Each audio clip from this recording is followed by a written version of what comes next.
What's up, YouTube? It's Cyclone here, and today I have another beer review for you all.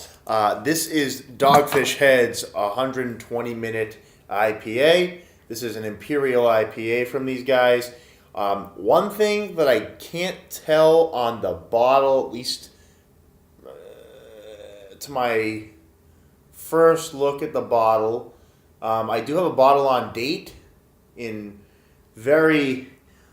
bottled on 10/26/17, but I don't really see an ABV anywhere on here unless I'm not looking in the right place. But I was kind of amazed that there was no ABV listed on here that I can tell. I also didn't see one on the casing. But these are very nice beers. I've had their 90-minute, their 60-minute. I think I've had this one before, but it's been a long time, so we're just going to hop right into this. This is going to be kind of a quick one. I just want to get into this beer right now. I'm expecting a super fruity, hoppy experience. Oh, yeah, we got a beautiful hop-forward nose, maybe some nice floral notes on there, too. But look at this amber color, guys. Look at that. Just a beautiful color. These are traditional IPAs in the sense that they're just hop forward, crisp ales. They're not going to be like super fruity, super tangy. They're a little bit more of a hop forward experience, kind of keeping with the traditional IPA sense. So there you go, nice orange body. Let's take a sniff. The head was pretty small, so carbonation is definitely no more than medium here, guys. But let's take a sniff of this one. Oh yeah, I'm getting tons of orange in the nose. I'm getting maybe some, I might be getting some tangerine too, grapefruit, apricot potentially, maybe a little bit of apricot in there and dried fruit essence. It's a pretty light, balanced nose. Maybe a little bit of nutmeg or cinnamon in there, some kind of fall spices. Overall, a very nice and balanced nose. Nothing too crazy on the fruit, just kind of nice and refined. And kind of light in the carbonation. Yeah, dried fruit, apricot essence to it. So that's the nose, guys. Let's get a taste.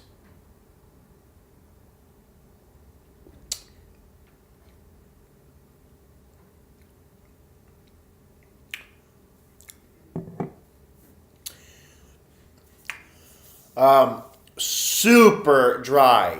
Super dry. I can't even actually tell you how amazing that is that it's so dry. Barely any body on the aftertaste. Just totally dry.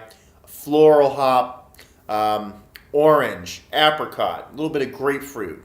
I think there's a tad bit of cinnamon in there too.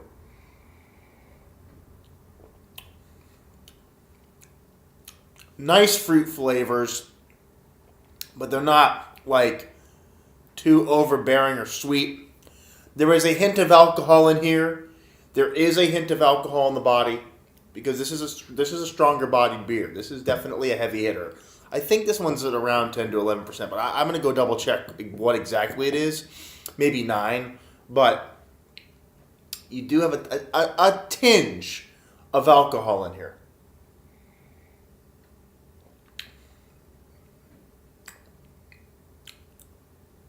For someone like myself, the alcohol is not a problem.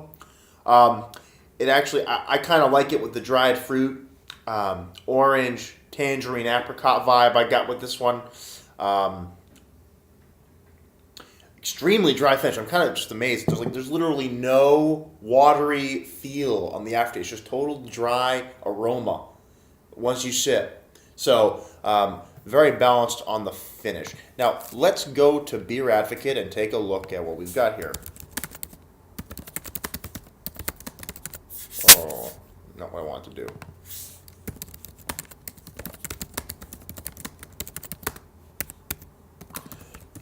I mean, the flavors are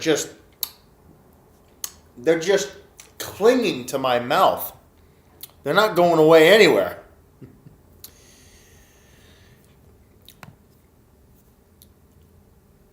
I was way off on the alcohol, ladies and gentlemen. We are working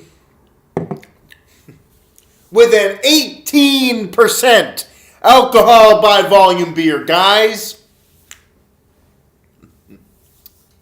I can't believe that this beer is 18%. I did not actually realize that. I'm actually kind of amazed that that's an 18% beer. That is one of the most incredible 18% experiences you'll probably ever have. When I was talking about the alcohol in the body, I was thinking that maybe this was a 10, 11%er. You know, there's a body here. I'm kind of shocked, actually, now that I can see what it really is, that that's 11%, 18%. This beer can get you absolutely destroyed. This is stronger than a glass of wine.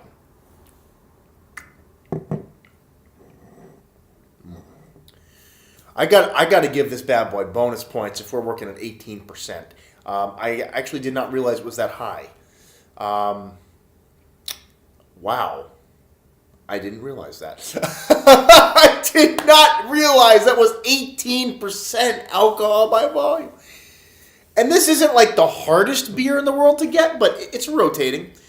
If you do see it, though, it doesn't tell you on the freaking bottle that it's an 18% alcohol. Maybe they're scared to put that on, but guys, I'm taking a point off for that. You can't tell a consumer that you can't not tell a consumer this is 18%. Someone can get in real trouble for this shit. They think they're just having an IPA and it's a little strong, maybe 7, 8%, maybe 10%. It's basically double what you're expecting in terms of how strong the alcohol is. That's a big no-no, guys. This has to tell you that it's 18%. I don't care if it makes it unmarketable or if it's... no, you got to put the ABV. Because I could not believe that it's 18% ABV. That's incredible for what they've achieved in terms of balancing the alcohol in here. I'm kind of amazed.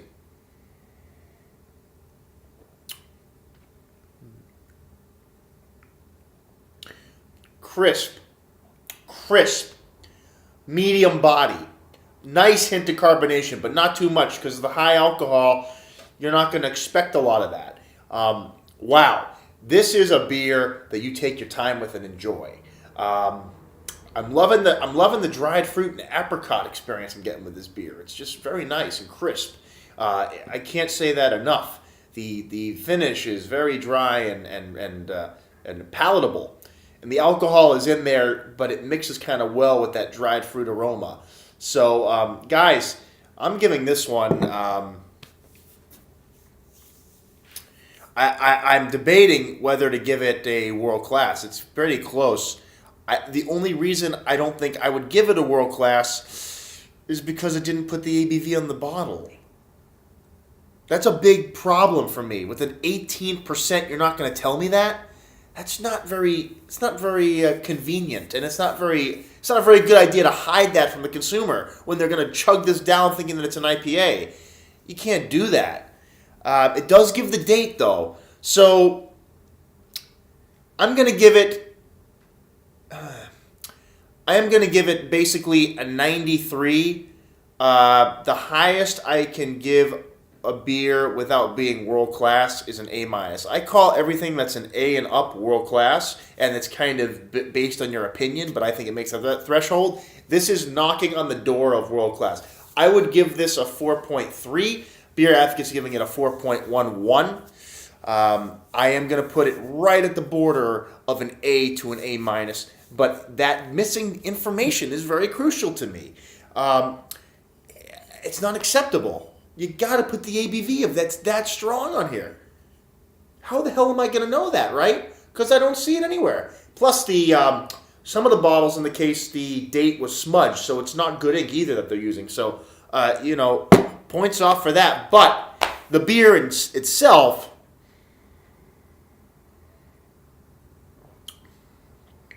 truly amazing for an 18% beer.